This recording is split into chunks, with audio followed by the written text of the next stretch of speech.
The broadcast is now starting. All attendees are in listen-only mode. Well, hi everybody. Welcome to Optimising Team Performance in the Lunch and Learn series. So I'm looking forward to working with you over the next hour. I just want to make sure that I'm coming across loud and clear. Could I just ask you, usual process, if you could just type in the word clear over on the right-hand side in the question box. That will, thanks Melanie, good. I'm coming across loud and clear there. Thanks Tony. Thanks John. Thanks, Craig. Thanks, Marcia. Okay, looks like I'm coming across loud and clear, which is great, and that's important, obviously, because it's talking to yourself for an hour is, I suppose it can be entertaining, but it's not very effective. Okay, so let's talk about optimising team performance, and hopefully you've had a chance to do your homework previously. So let's get stuck into the topic. Just a quick recap on where we've come from and where we're going in terms of the Lunch and Learn series. You might recall that we looked at the ingredients of effective feedback, and your homework there in Unit 1 was to go out and to give 3 bits of positive feedback each day, genuine feedback each day, and I hope you're still doing that, because the whole point of this is to build on each of these bits of homework. And we did the influencing capabilities profile in Unit 2, and I debriefed you on that. And really, the whole purpose of that was to say to you that you're in the business of influence, I'm in the business of influence, we're all in the business of influence. And what's important is for us to try to be flexible in the way we influence. Meaning, of course, that each of us have our own personal style and approach, and what happens is that we probably use it too often, and we've all had a situation where people just don't get it, and you can see the glaze in their eyes, and that's often because we're using a style or approach which is quite different to theirs. So the whole purpose of the influencing capabilities profile is to use different approaches for 2 things, different situations and of course different people. So today we're going to talk about the team, and we're going to talk about team performance and how you might get better results from your team. And so it's an interesting topic. I've got a lot to cover in a short amount of time, and I am really still keen to hear your comments, your observations, your questions. So type them into the question box as soon as you think about them, and I will deal with it right there and then. So don't be shy. And don't forget, of course, you'll get a copy of these slides plus the recording at the end of the presentation. So you'll get all that at the end. So let's get stuck into the topic of optimising team performance. Now, I just want to make a statement up front, which will come up on your screen very soon. There's always a little bit of delayed reaction here. There we go. Your primary role, that's your primary role, and mine, I guess, too. Your primary role as a leader is to get the very best from each member of your team. At the end of the day, that is what your primary role is. Now, you might say there are a whole lot of other things I'm supposed to do, but at the end of the day, as a leader, that's your role, is to try to maximise performance for each member of your team. Now, let's be realistic about this. You're not going to get, let's say you've got 5 people in your team, just pick a number, 5 people, you're not going to get them all performing at 100%. It's highly unlikely, and if it does happen, that's wonderful. But it's likely that more realistically, one will be operating at 45%, another one might be operating at 60%, another one might be operating at 90%, and another one might be operating at 20%. So you're going to have a variation in terms of performance in your team. And that variation means that not everyone is at optimum performance. Now, for you to say, okay, how do I get everyone up to 100% is actually unrealistic, right? So we're not talking about that. We're talking about a 10% improvement. So how do I get that person who's operating at a 45% performance level, how do I get them to a 55%? That person that's operating at 70%, how do I get them to 80%, and so forth and so on. That's the name of the game. So if you've actually got 5 people in your team, and you can increase each, you can create an environment where they each increase their performance by 10%. We're talking a 50% increase in performance in your team, which is significant, right? So we're talking about small incremental changes in performance. We're not talking about massive overhauls of taking people from 20% to 100, because that's probably not likely to happen. So really, let's just be clear about what we're trying to do here, and that's to try to increase people's performance by 10%. And that is achievable. But in order to do that, you've got to do a few things differently. And what I'm going to do, of course, in this session is talk about some of the things that you need to be mindful of when you're trying to create an environment where people decide or don't decide to be motivated. So that's essentially what we're on about. So there are 4 things that I want to get out of the session really today. I want to talk about some myths around motivation, because there's a lot of them, and I think that often many of us operate under these myths. I mean, for example, one myth is that you can motivate people. You can't. It's their choice. You can just create the environment, but at the end of the day, it's up to them whether they decide to be motivated or not. So it's a myth to think that we can walk around and magically motivate people. We can't. Now, we want to talk about what people want in their job, and I've got some interesting research here, and there were 9,000 people surveyed. I didn't do this, Harvard did this. 9,000 people were surveyed, and they were asked a simple question: what do you want out of your job? And of those 9,000 people, they were across 3 continents and across 21 industries. So let's actually have a look at what the results were, and you might like to consider how those results may look in your own team. We're going to talk about job and non-job roles. A lot of us spend a lot of time talking about our job roles, but we very rarely spend much time talking about non-job roles, and what are they and how do they impact on performance. And finally, I want to share with you a couple of reputable models on motivation. So we'll give you a chance to apply some models and tools to see if you can get that additional discretionary 10% improvement in your team members. And at any stage, obviously, you're quite welcome to make comment and ask questions, and I encourage you to do so.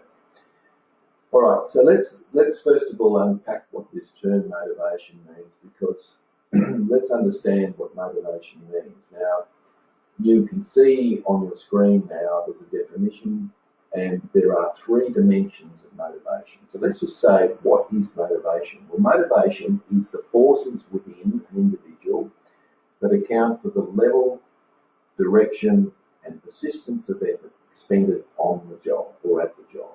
Now, there are a number of key points there I've highlighted. Within, so it's an inside job. Motivation is an inside job. In other words, it's the decision of the individual about whether or not they decide to be motivated, right? As I said before, you can't motivate anyone. All you can do is create the right environment. And sometimes people respond to that, and sometimes they won't. And you'll notice that there are 3 dimensions. There's a level, there's a direction, and there's a persistence. Now, the reason I'm sharing this with you is that when you see somebody who is demotivated, and we've all got them in our teams, you might ask a more intelligent question around, well, what is it about them that's demotivated? Because it could be based on these 3 dimensions. So, for example, one of those dimensions is direction. And what I mean by that is that this is the person's choice about when presented with a number of alternatives, what they concentrate on. This is their priorities. If people are working on things that you consider to not be their priorities, then arguably that is a dimension of motivation. So, of course, if somebody should be filling out this form and they're off doing something else, you could argue that that is actually an aspect of motivation. It's certainly going to affect their performance. So are people crystal clear about what their priorities are? Are you making it absolutely crystal clear what people's priorities are? And are you pulling people up when they're perhaps working on the wrong priorities? So that's one thing. That's one dimension. But another dimension is persistence. And that's how long somebody sticks at a course of action. Now, if people give up very quickly or just throw their hands in the air and say, oh, well, I can't deal with this, or I'm not, that obviously is a dimension of motivation. So stickability, or as it says there, persistence, is really important. So how persistent is somebody to see through a result at the end? Now, the third dimension is level. So this is the level of intensity that people put forth. So people can have the right focus, which is direction. They can be quite persistent, which is persistence, but they could also be going very slow, and they could be taking their time, and they might be perfectionists or whatever. So on that last level, on that last dimension of level, they're found wanting. So are people exhibiting the right direction? Are they persistent in what they're doing? And are they putting in a level of intensity that's worthy? That's the key. So when you look at someone that's demotivated, instead of just saying, they're demotivated, what is it about them that's demotivating? Is it their direction? Is it their persistence? Or is it their level? So it's just important to at least get a clarity around what we mean when we're talking about people being motivated at work.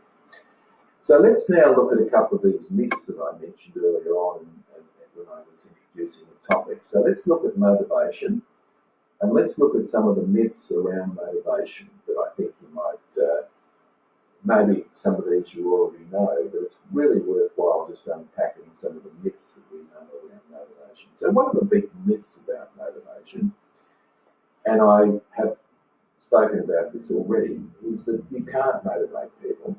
You can only provide the circumstances by which people become motivated. So two people, for example, can go and, let's say they're going off to some presentation somewhere, and one walks out really excited and the other one walks out thinking it was absolute rubbish. They were given exactly the same information by exactly the same person at exactly the same time, yet one decides to be completely engaged and the other one disengaged. So really, that's what I mean, that it's really the person that makes that decision about whether they're motivated, not you.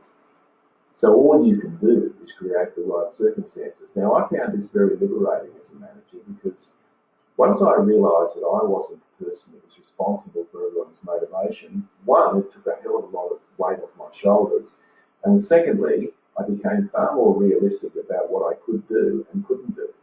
So all I needed to do then is to create circumstances or the environment, and some people would rise to the occasion and others wouldn't.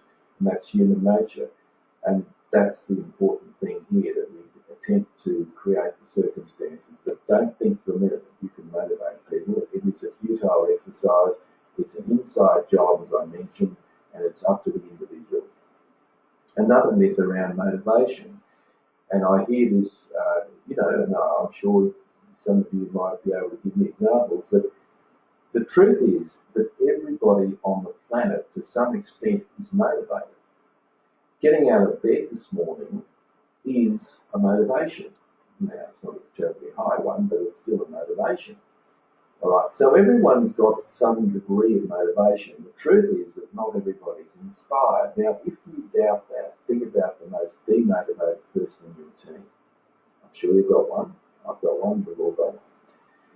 Now, if you imagine this, if you took them out to a body of water, say a river or the ocean or a swimming pool even, and you probably feel like doing this sometimes, and you got them by the scruff of the neck and you push them down under the water, right? So you grab them by the neck and push them underwater.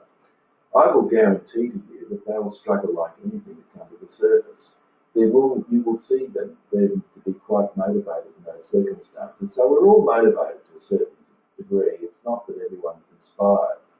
So I think it's really important to consider this. And look, the other thing that's interesting about this is some of the people that are demotivated at work, if you actually delve into some of their hobbies and interests and all the rest of it, it's quite amazing what sort of things they get into and how incredibly motivated they are in other things. So there's always something there. So let's not assume that people aren't motivated. That's not actually correct. You need, just to live, you need some sense of motivation. Now, the other thing that's important, and it's very dangerous for us to assume that what motivates us motivates everybody else. So it's really important that we understand that motivation is subjective. In other words, everyone is motivated by different things. Now, I recall several years ago doing a job for a very well-known travel agency, actually here in Brisbane. Now, I won't mention your name, but what I want to talk about there is that, Craig's just asked me about motivation and engagement and the relationship between the two. Yeah, look, if people are motivated, Craig, they're likely to be engaged, and if they're engaged in their work, they're likely to be motivated. So there's a very high correlation between the two words. But coming back to the travel agent, I actually did a little bit of homework, and I actually asked each of these travel agents what they enjoyed about their work, what was the buzz, why were they travel agents. It was really, really interesting, and it was so diverse. It's really fascinating. I mean, one, for example, said to me, well, one of the reasons I'm a travel agent is because I get free travel, and I really enjoy travel, so it gives me an opportunity to do a lot of travel. Fair enough, so they like the perks.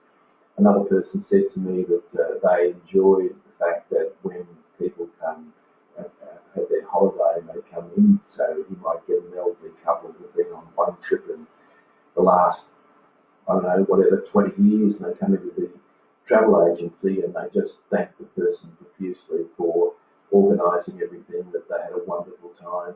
That person indicated to me that to them that was what motivation was about.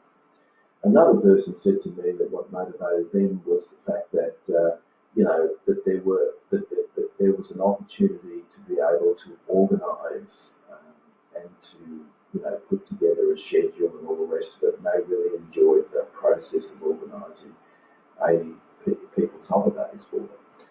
Another person said to me inversely that when they go to a barbecue, that they were embarrassed about telling them what they did, because they thought that being a travel agent was a low status job, in their words, and they didn't really like telling people what they did. So obviously status was critically important to that person, and it goes on and on and on. So the key thing for you is not to think that what motivates you and drives you is what motivates everyone else. Talk to people, find out what their interests are, get to understand what people's drivers are. A person who might be, say, 62 in your workplace, or below 60, maybe late 50s, versus someone that's 22, is likely to have completely different motivations for work. Find out what they are, if possible, and just listen to people. It's a good way of going.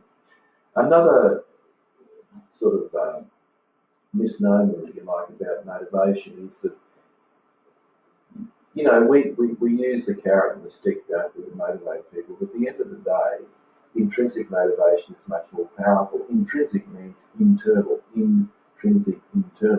So, recruiters will often say to me that you're better off finding someone that's intrinsically motivated, who has a low skill level, than someone that has a high skill level that's not intrinsically motivated. So, in other words, if you've got someone with an intrinsic motivation with low skills, they will be striving to become better because they're engaged and motivated. So that becomes important to think about. Now, this one's pretty controversial. Money is overestimated as a motivational force. Now, I'm not suggesting that money's not important. I mean, if your organisation stopped paying everyone tomorrow, it's likely that people may not come to work the next day, or at least probably not come to work terribly excited. But the truth is, it's overestimated. In other words, the research shows clearly that over a certain threshold, money no longer becomes an important motivator. And the example of that is if you could increase let's say you could wave a wand and you could actually increase everybody's salary in your team, you could increase it by 100%, so you could double everybody's wages tomorrow. the question I've got for you is, would you also double their output? And I would suspect probably not. Maybe the first day everyone's going to be running around pretty motivated, but after a while people just recoil back to where they were, because beyond a certain point, money is not a motivational force. Yet we talk about it non-stop, and people will argue about pay and all sorts of things because we have bills to pay. But don't be deluded into thinking that it is the be-all and end-all. It is not. And research bears that out. So I'd be interested in hearing anyone's comments about that if you have any.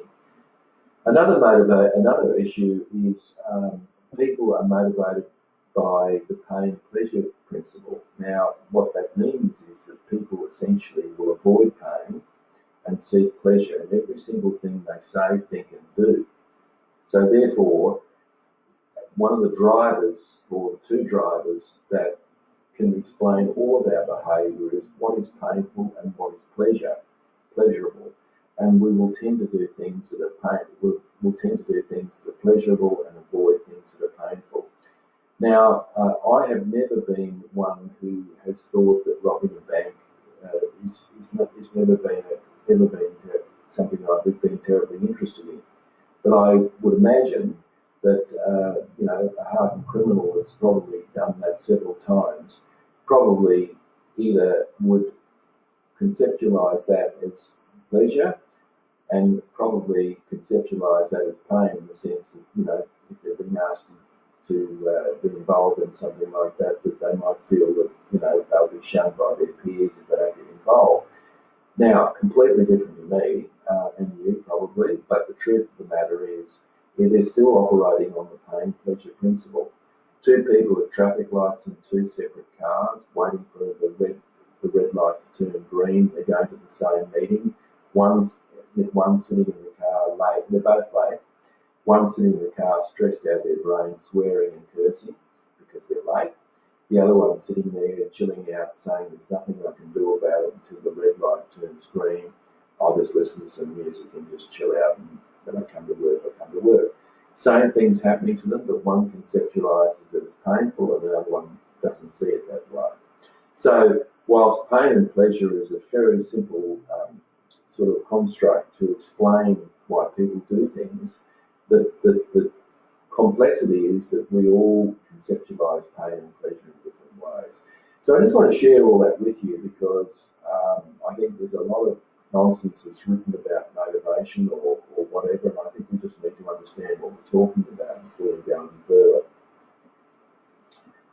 Okay, now I'm going to share with you, I did mention earlier that I was going to share with you some research, and what I was going to share with you is the top 10 qualities that employees want in their job.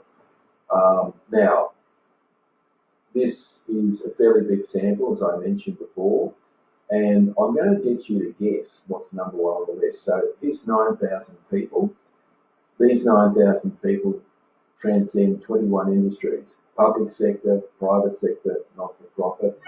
They are basically coming from 3 continents on the planet, and they were asked a simple question: what is the one quality that you want in your job?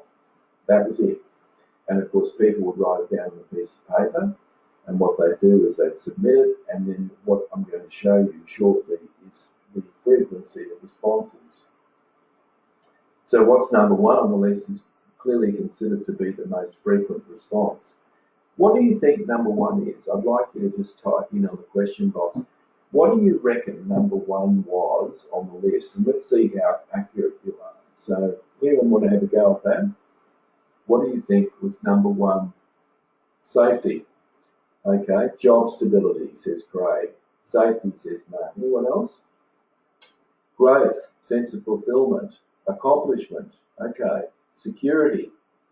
Okay, I think they're all on the list to a certain extent, but you might be blown away by number one. Now, bear in mind, it's a big sample, so, these are probably people like you and me. I mean, it's not like this was a culturally sensitive sort of survey, but let's have a look.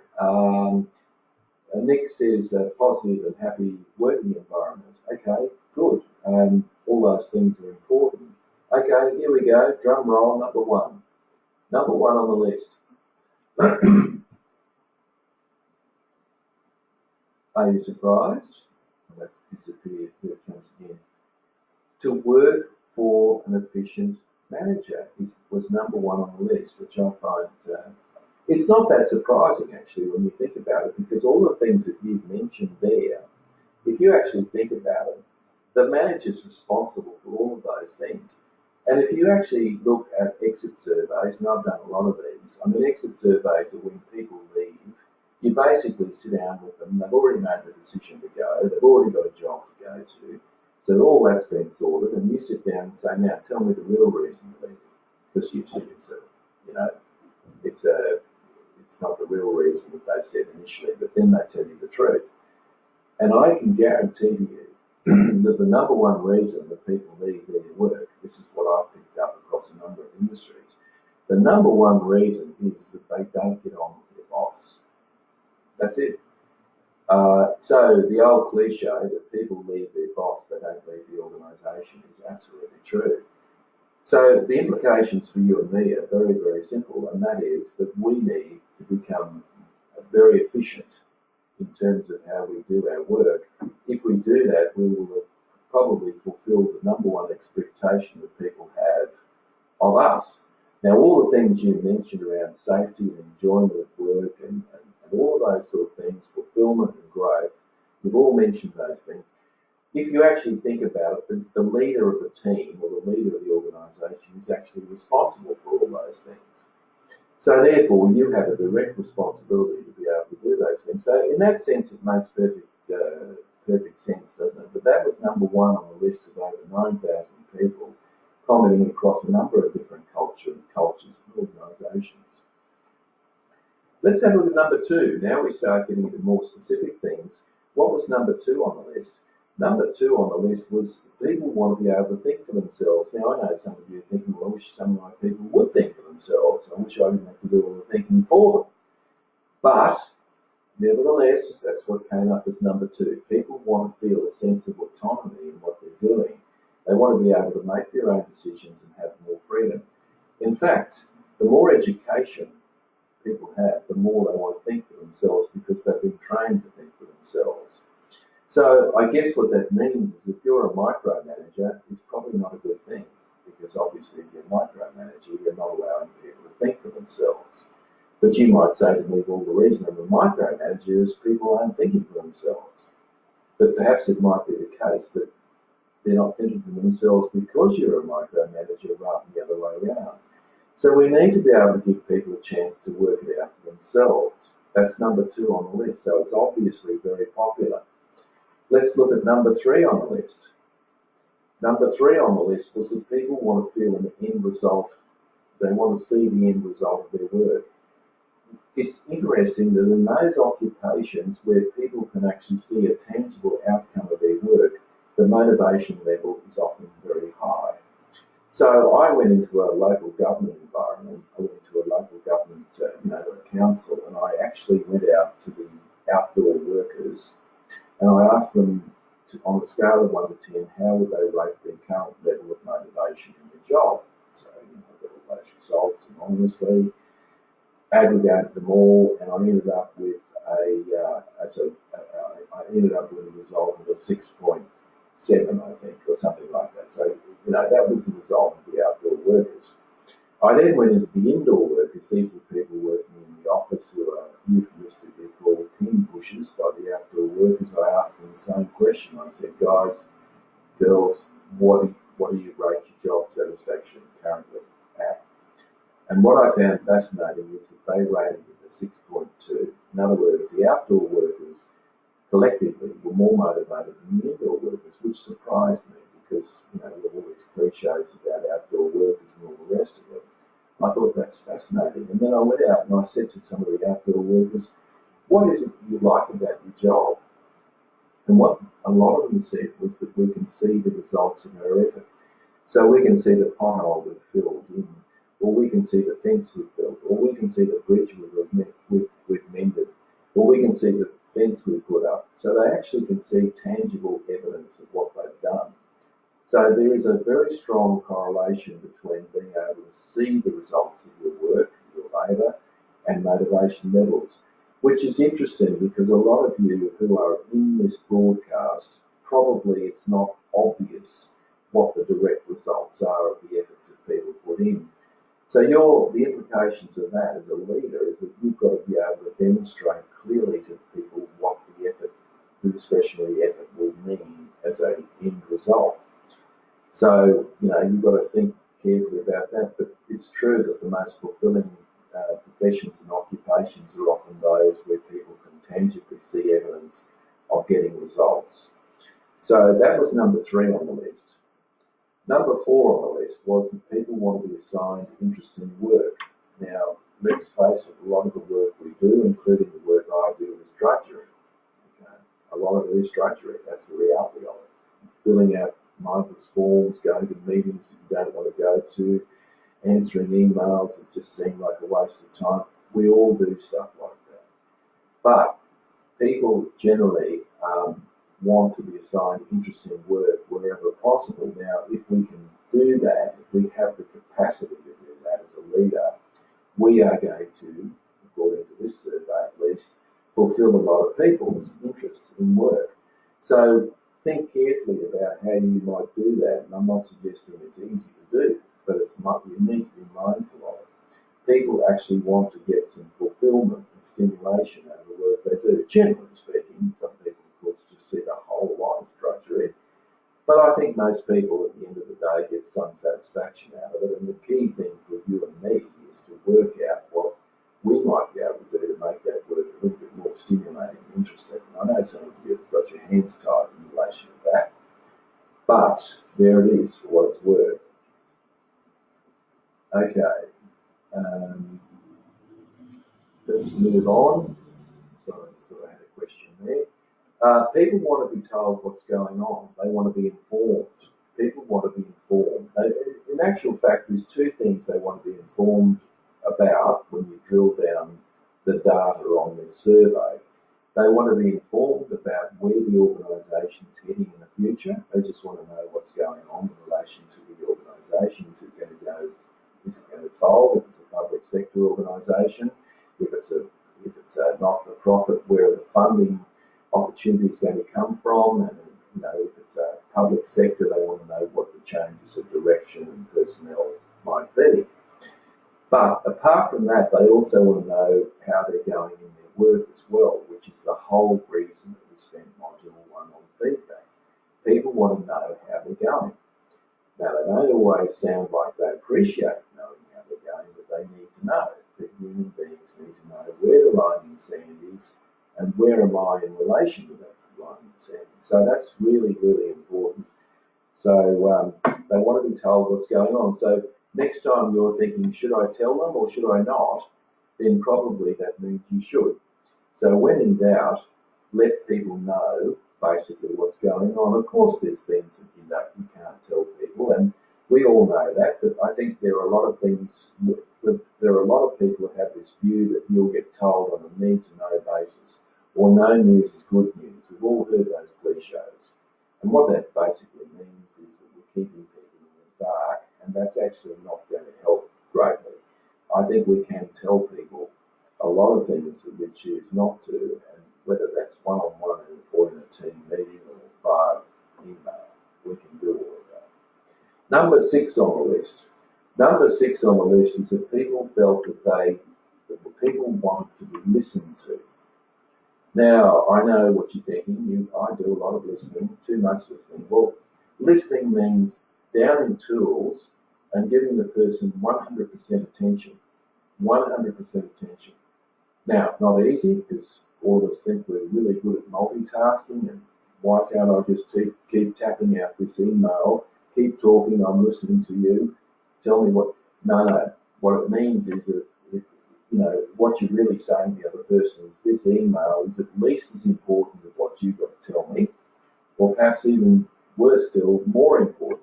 Now, if it is more important, and probably is in some cases, then just say to the other person, let me finish this, and what I'll do is I'll come back to you as soon as I finish this. I don't want to lose my train of thought.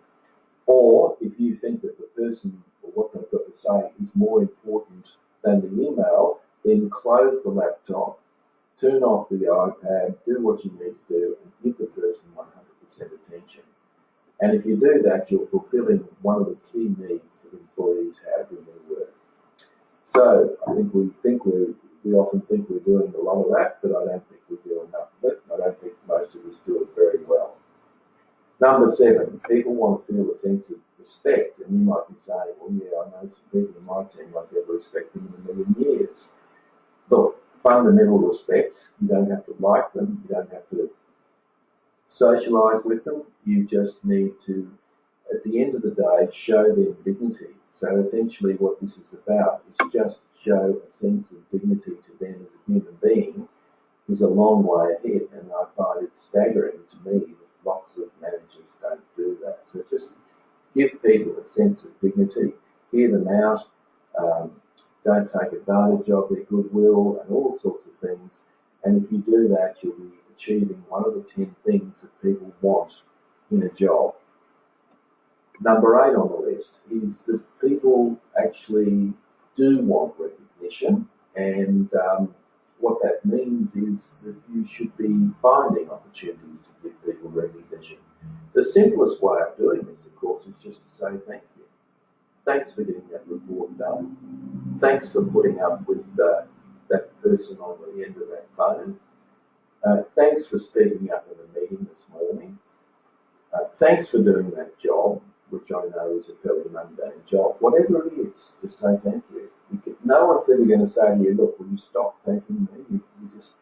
There's too much thank yous. I don't need all these thank yous. You're not going to get that. So just recognise people's effort. Just thank them and let them know that you appreciate the work that they do is a hallmark of a decent leader. So, of course, this is what other people are telling us, not me. I haven't made up this list. This is an aggregation of 9,000 people. Number 9 on the list, and this might surprise some of you, but number 9 on the list is that people want to feel stretched. They want to feel challenged. Now, you might say, well, I wish some of my people would be challenged. But look, at the end of the day, people have different thresholds around challenge. All right, so not all of us are pace setters like you, but the truth is that we all, at some degree, want to feel a sense of growth and fulfillment in the work we do. So if you feel that people are up for the challenge, then give them the challenge. In fact, talk to them about that and give them the opportunity for them to prove themselves. And number 10 on the list is that people want to feel they want to have an opportunity to increase their skill development. Now, that's probably what you're doing here in this broadcast today and in the Lunch and Learn series. People want to feel that they're given an opportunity for skill acquisition, for self-interest, of course. I mean, people obviously want to develop their careers, they want to earn some more dough, pay off their mortgage, and so forth and so on. But at the end of the day, people want to feel that they can increase their skill level, and that's a fair and reasonable thing to do. So, what the point about this list is simply this. This is a great framework for you to think. If you are doing most of these things, you can look, in the mirror and admit to yourself that you're doing most of these things. Guess what? You are creating what we call a motivational environment. And that doesn't mean that everyone's going to go from 45% to 100, but what it means is that you're giving it the best shot for people to feel a sense of engagement and motivation in what they're doing, which I think is great. Now, if you want to test out your own motivation, you can do something interesting here. You can go through that list and draw 2 columns. Of course, you'll get these later. And you can say, righto, working for an efficient manager, how would I rate that in terms of my own, motivation? Is that important to me or not important to me? So if it's a 5, it's very important, and 1, it's not important. So you make a decision about which of those things would be a 5, 4, 3, 2, 1, and then on another column you write down your level of motivation, or the level of fulfillment you have in that. So, for example, if you say, To think for myself would be a 5. Okay, it's very important that I be able to think for myself. And in the job that I currently have, I'd rate that a 5. Well, obviously that means that you're quite motivated and explains why. But if you said, think for myself is a 5, but I have a micromanager boss, so I'd rate it a 1, well, obviously that would explain your frustrations as well. So it's an interesting checklist that you can use to determine how effectively you yourself are motivated and how much attention you put on to the motivation of other people based on those 10 things. And remember, that's not my work. This is a survey that really transcends culture and occupation and all the rest of it. Okay, so if you have any questions, comments, go for your life. While you might be thinking about that, I've got a question for you. I'd like to ask you this question. If you have one person in your team who's just not motivated, what do you do? Okay, I'm sure that's a question that many of you would have contemplated from time to time. If you've got one person in your team and they're not motivated, what do you do? Okay, you ready for the answer? Here is the answer. Ask. Ask them. Ask them. Talk to them. Have a conversation with them about that. Now, what would you possibly ask? Well, how about this question? How about this approach you can use? How about you say something like this? Is there anything that I'm doing or not doing that can help you to be more engaged in your work? Is there anything that I'm doing or not doing that will help you become more engaged in your work? Now, what's wrong with asking that question? Now, you may get nothing back, but you may perhaps get something useful back. But at least what you're doing is you're opening up a conversation which may assist you to know how you may create the motivational environment for that person. Now, I had a little. I was working with a police service, and one of the senior officers said to me that he had a person in his team who was 56 years old, and the reality was that he had 4 years until he would retire, and he thought this is going to be like pulling teeth because this person clearly wasn't motivated and they were doing as little as possible at work and all the rest. And essentially what he was doing is asking me for my advice about what to do. And I said to this senior officer, I said, look, why don't you ask them why they joined the police service in the first place? Because people who go into that profession do so for all sorts of idealistic reasons. And I've had an opportunity to talk to some recruits in police services, and it's really inspiring. I mean, you get some really interesting, people are really excited about joining the police service, and most of the motivations, doing things for the community and all the rest of it. So I said, why don't you ask him why he joined up in the first place? Now, bear in mind, we're talking, 20, 30 years ago. But I said to the senior officer, ask him why he joined up. And he said, what happens if he doesn't have an answer? I said, well, you don't even have to worry about the answer. Just ask him and then move away. And just say, look, I just want you to think about why did you join up in the first place? And, what he was doing essentially was trying to reconnect that person with the idealism that he must have had initially to do what is an extremely difficult, important job in the community. So I thought that was brilliant in the sense that he did go ahead and do that, and he found that it just, what it did is that person actually obviously would have walked away from that question having thought about the answer. Now, whether they communicated that answer to the senior officer or not doesn't matter, the point is they're going to think about it, and it perhaps might just re-engage them into why they were doing that. It's a question that would jolt people out of their complacency. Let's be clear about that. So look, just the point is, just ask people, and you'll find that you'll get perhaps a variety of answers. But I think that can work really well in your favour. All right, so moving right along. Now, what I want to share with you now, before we get into some motivational theories and so forth, we've got about 15 minutes left. Let me share with you something that I put together in one of my books that I think might give you food for thought. So, if you think about the work that people do, so think about the work that people do in your occupation, or your profession, or wherever it is. There are two dimensions of work that people do. Now, there's one dimension that's very obvious, and that is the job that they do, and that's usually encapsulated on the job description. So they're the technical skills that people are supposed to do. Now, of course, we know all that, but here's another dimension that often doesn't get talked about, and I think it's really important if you think about it. There's another dimension, so we've got the job role, and there's another dimension called non-job roles. Now, these are things that aren't necessarily listed on the job description, but they're nevertheless critically important to people's performance. And I've identified 4 things that I think transcend every single occupation. So I don't care, whether you're working in an orchestra or the military or anything in between, I'll guarantee to you that these 4 things are totally applicable to the work that you do. What are they? Well, one of them is having a positive attitude and enthusiasm.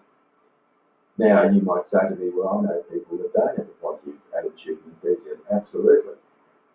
I'm not actually asking that people come to work bouncing off the walls with excitement. That's probably unrealistic. But I don't expect people to come to work backbiting, bitching, whinging, complaining, undermining. All of that stuff, in my view, is symptomatic of a negative attitude about work. And I believe that that is hugely undermining, and it's something that I think plays an extremely important role in the workplace. So that's one non-job role that I think is critically important. Now, that's not written down necessarily in the job description. You usually don't have somebody say, must have a positive attitude. I mean, you just expect that, but of course, it's often too much to expect with some people. Another role is a team role. We expect people to operate in teams. Now, some people actually have the height to say, I'm not a team player. Never have been, never will be. I come to work, do my job, go home. Well, nobody's working in an island. The reality is we're all dependent on working with other people. So being a team player is a critically important role in any organisation. I don't care, as I said, whether it's an orchestra or a military or anything in between. So yeah, we want people to play their role in the team.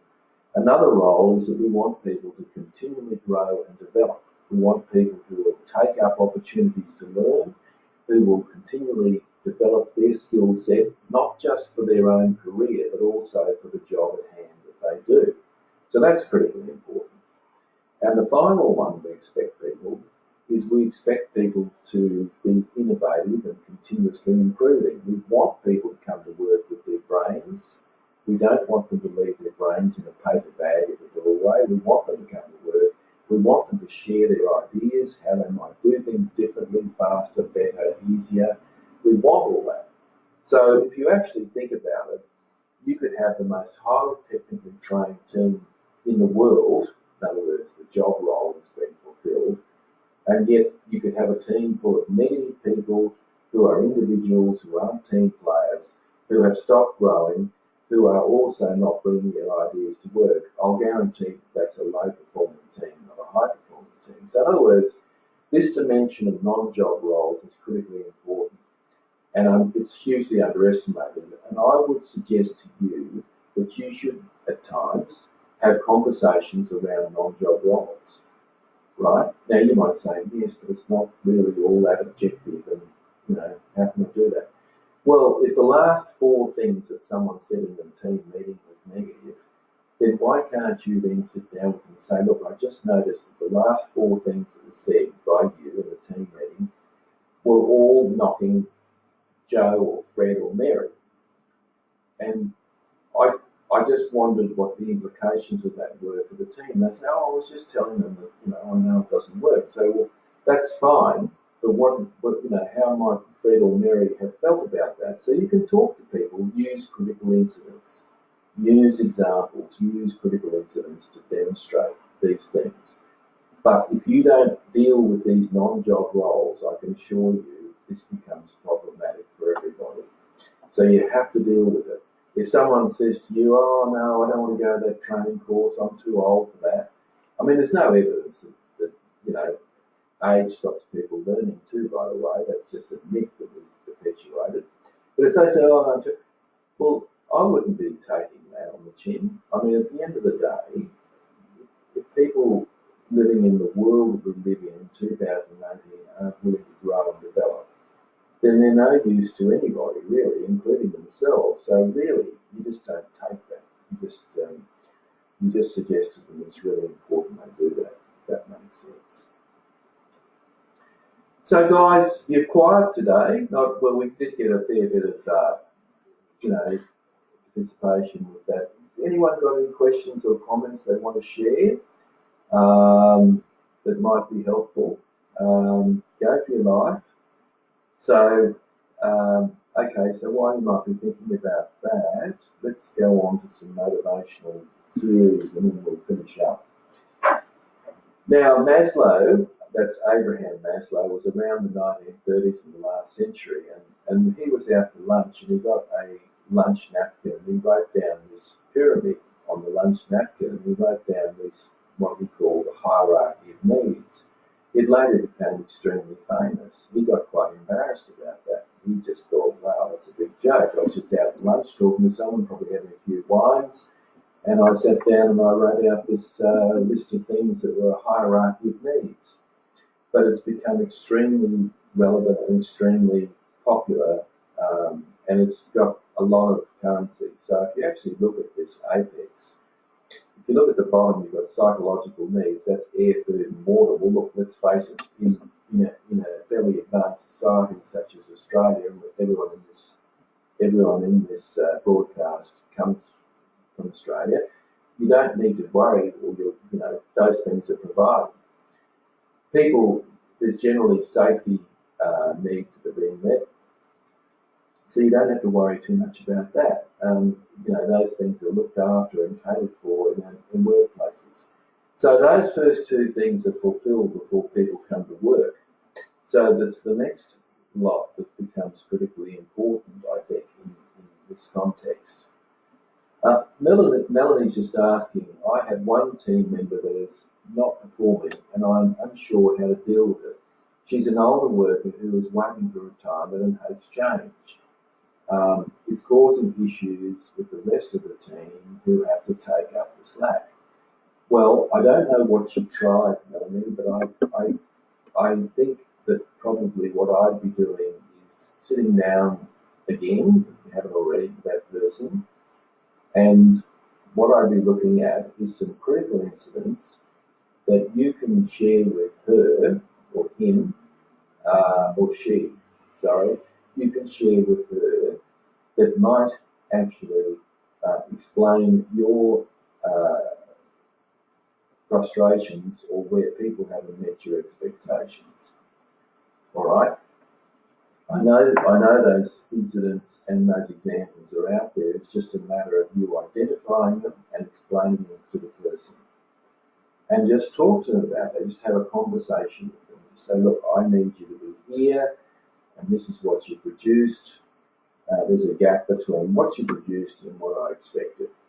And I really need to fill that gap, and I need your assistance to help me do that. What's going on? Is it because you think the expectations are too high? Is it because you don't want to meet those expectations? What is it? And then just shut up and listen to what the person has to say. If nothing else out of that is that you will feel better by having raised the subject. And they will know that you are onto them. And what that means is that you can find that the next conversation will be a little bit easier. I know it sounds easy in a broadcast like this, but at the end of the day, I don't know no other way than to have a series of conversations with the person around critical incidents that are impacting on the work that you do. So give it a go and just keep going until you get it right. Okay, yeah, thanks. I've tried. She says Melanie.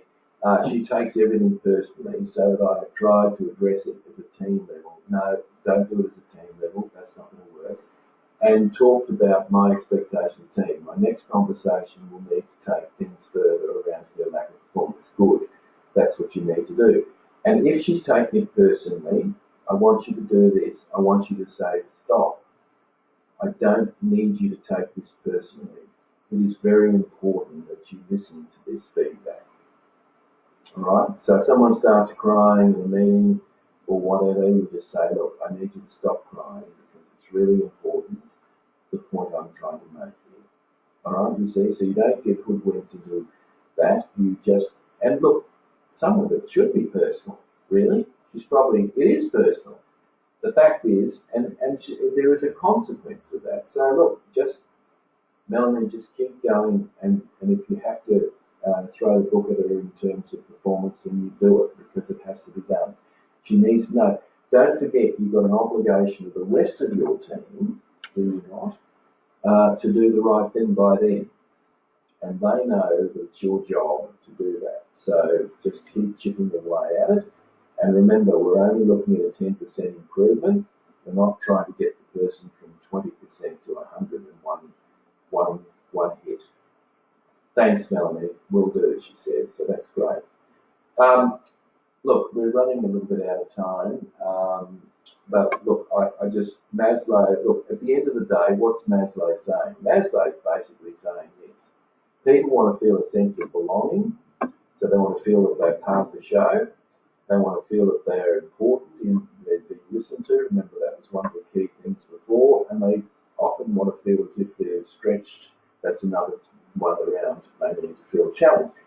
Those things are things that you can do something about. And Maslow is great because he makes it really clear that when one need is being fulfilled, it no longer becomes a critical need. McGregor talks about theory X and theory Y, and if you've ever worked for a theory X manager, you would know that that's pretty demotivating. A theory X manager believes that people can't be trusted, that they have to be micromanaged, that they need to be directed. That's a terribly, terribly difficult way to motivate people. Well, we can't motivate people. But I've had a theory X manager, and there's nothing worse. Now, hopefully you're not a theory X manager. The theory Y manager, on the other hand, is someone that sees people as responsible, that want to take on new challenges, that want to grow and develop in their role. And it's far better, I think what this theory is saying, is it's far better for you to be a theory Y than a theory X manager. Okay? Far better. Now, we're just winding up. I'm just going through these last couple of slides quickly. Look, carrot and the stick works okay, carrot being rewards, stick being throwing KPIs at people. That works to a certain extent, but what we have found is that there are three things that a lot of you are working with, what we call knowledge workers. There's three things that knowledge workers need, and they don't often respond very well to the carrot and the stick, as well as someone in a semi-skilled or unskilled job will respond to. People want to feel a sense of autonomy, that is, they want to be able to think for themselves. They want to feel a sense of mastery and a sense that they can grow and develop their own skill set, and they want to feel a sense of purpose. Okay, why am I doing this? What's the why of work? So that if we distill down everything that we've talked about today, your job is to give people a sense of autonomy, mastery and purpose, and that's critically important. So what you're seeing about now on your screen is a whole bunch of things that you can do to build to build the environment that's motivational, and hopefully then people will decide to step up to the mark. So you can read those at your leisure. and I'll just leave you with some homework. And the homework, guys, is simply to use autonomy, mastery, and purpose in your leadership decision-making conversations, and stick with it no matter what. All right? And just remember that if someone is at 40% motivation, don't take it personally. If I went in and led them, it'd probably be 40% as well. What you're trying to do is to create the environment to get them up to 50% or whatever it might be, a 10% improvement. So we'll leave it there. Next time we meet, of course, it'll be about getting the very best from people. So I'm going to spend a bit more time on this whole topic because I can see that it's critically important to people. So we'll spend some time doing that. So thank you very much, everyone. Have a great weekend. If you're working, I feel sorry for you, but if you're not, well, have a great weekend. If you're working, I hope it all goes well for you. And I will see you in a fortnight. And I look forward to catching up in a fortnight. And thanks, Aaron. I appreciate that. Nice comment. And we look forward to seeing you in a fortnight. And I wish you the very best. Thank you and goodbye.